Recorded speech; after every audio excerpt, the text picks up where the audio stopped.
안녕하세요. 저는 한국상담대학원대학교 김민희 교수입니다.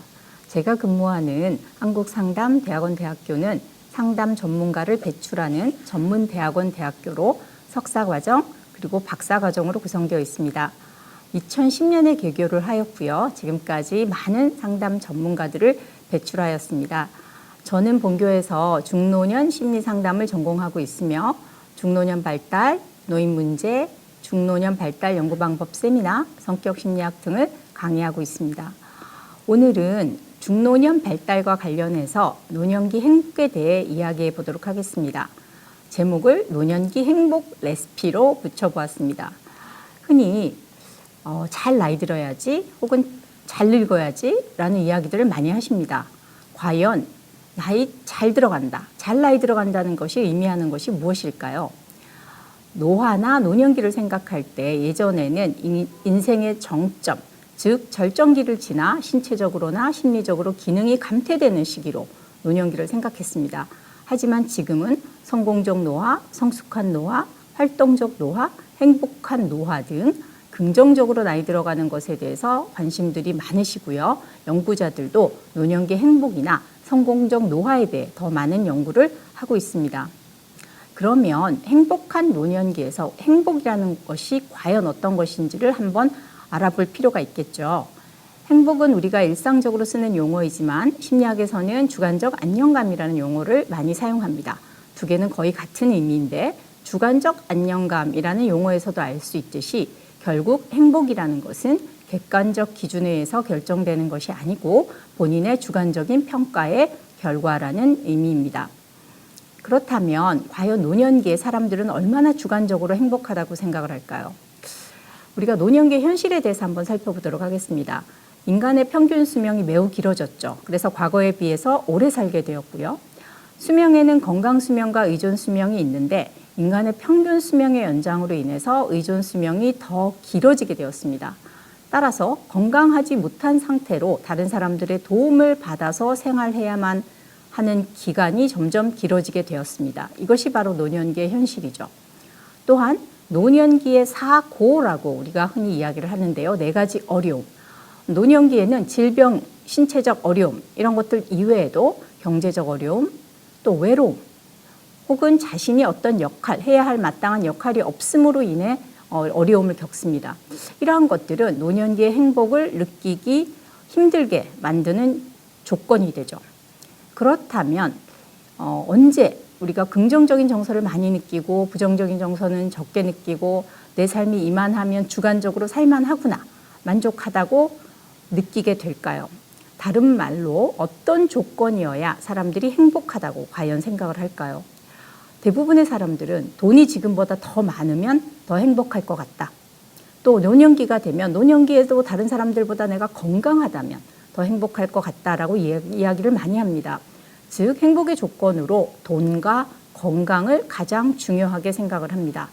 물론 실제로 돈과 건강은 특히 노년기 행복한 삶을 위해 매우 필수적인 조건이기도 합니다. 이런 이유로 사람들은 로또에 당첨되어 큰 돈을 가지게 되는 것을 꿈꾸기도 하죠. 하지만 이 돈과 건강이 행복을 위해 필요한 전부일지 우리가 생각해 볼 필요가 있습니다.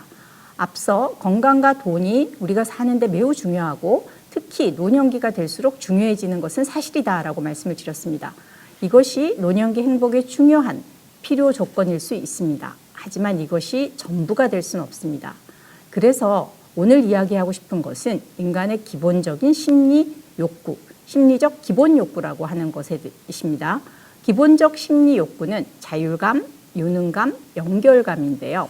자율감, 유능감, 연결감이 충족이 될 때 사람들은 기쁨과 만족을 경험하고 자신의 삶이 즐겁고 의미가 있고 그런 것으로 평가하게 된다는 것이죠. 흔히 이야기하는 행복한 삶을 살 수 있게 된다는 것입니다. 그럼 과연 자율감, 유능감, 연결감이라는 기본 심리 욕구가 어떤 것인지를 한번 알아볼 필요가 있습니다. 자율감이라는 것은 말 그대로 자기가 자신이 하는 행동의 주체이고 자기가 자신의 행동을 조절 혹은 통제할 수 있다는 믿음, 그리고 자신의 행동이 자신의 개인적인 자율적 의지로부터 출발했다라는 느낌입니다. 유능감은 효율적으로 자신의 능력을 실행하고 행동으로 옮기고 표현하는 그런 기회를 갖는 것, 즉 자신감과 효능감을 갖고 그것을 발휘하는 기회를 갖는 것이고요. 마지막으로 연결감은 관계성이라고도 하는데요. 다른 사람과 연결되어 있고 타인을 돌보고 또 돌봄을 받고 사랑을 주고받는 그런 느낌을 갖는 것을 의미합니다. 이러한 세 가지 인간의 기본 심리 욕구는 노년기에도 역시 중요합니다. 따라서 노년기의 기본 심리 욕구를 충족시키기 위해 노력할 필요가 있습니다. 그러면 기본적인 이 심리 욕구를 충족시키면서 행복한 노년기를 보내려면 어떻게 해야 되느냐? 이것이 오늘 이야기하는 노년기 행복 레시피입니다. 첫 번째는 목표가 있어야 합니다. 본인이 하고 싶은 목표를 갖는 것. 이것이 바로 자율감과도 관련이 있죠. 누군가가 시켜서 억지로 어쩔 수 없이 하는 것이 아닌 내가 진짜 원하는 것, 내가 진짜 하고 싶은 것을 목표로 어떤 일을 할 수 있어야 합니다. 그리고 본인이 스스로 통제할 수 있는 무엇인가를 하는 것도 매우 중요합니다. 한 연구에서는 노인시설에 거주하는 노인들에게 자신이 통제할 수 있는 사소한 일, 예를 들어서 화분의 꽃을 가꾸고 관리하는 일을 이제 시켰더니 이러한 일을 하는 노인들이 똑같은 화분을 감상하기만 하는 노인들보다 신체적으로, 심리적으로 훨씬 건강하다는 것을 확인한 바 있습니다. 다음으로는 자신의 효능감을 사수하는 것이 굉장히 중요합니다. 노년기가 되면 신체적 기능도 떨어지고 경제력도 상실되기 때문에 효능감을 가지기가 쉽지 않다라고들 이야기하시는데요. 과거에 자신이 성공적으로 무엇인가를 성취했던 경험 같은 것을 떠올려 보면 내가 충분히 괜찮은 사람이고 유능한 사람이라는 느낌을 가질 수가 있습니다. 그리고 실제로 자기가 무엇인가를 할 수 있는, 효과적으로 어떤 일을 처리할 수 있는 사람이라는 이 효능감은 실제 성공적인 결과로 이어지게 만듭니다. 그것을 자기충족적 예언 혹은 피그말리온 효과, 로젠탈 효과라고도 합니다. 내가 실제로 무엇인가를 할 수 있다라고 강하게 생각을 하고 믿으면 그것이 현실이 되도록 행동하게 되고 결국에는 그것이 현실로 이루어진다는 것입니다. 따라서 노년기에도 효능감을 가지는 것은 매우 중요합니다.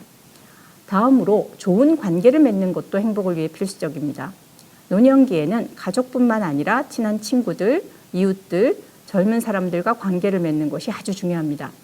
한 행복 연구에서 행복하다고 보고하는 사람들은 다른 사람들과 보내는 시간이 많은 사람이었던 반면에 행복하지 않다고 보고한 사람들은 혼자서 보내는 시간이 많은 사람들이었습니다.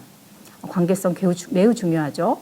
또한 의미 있는 일을 하는 것, 그 중에서도 자원봉사 경험이 노년기 행복을 위해서 매우 중요합니다. 이런 자원봉사 경험은 효능감이나 유능감을 높이는 데도 매우 도움이 됩니다. 마지막으로 긍정적 사고를 하는 것이 필요합니다. 앞에서 행복은 주관적이다라고 이야기를 했는데요. 다른 사람들과 비교를 하는 것은 우리의 행복에 오히려 독이 됩니다.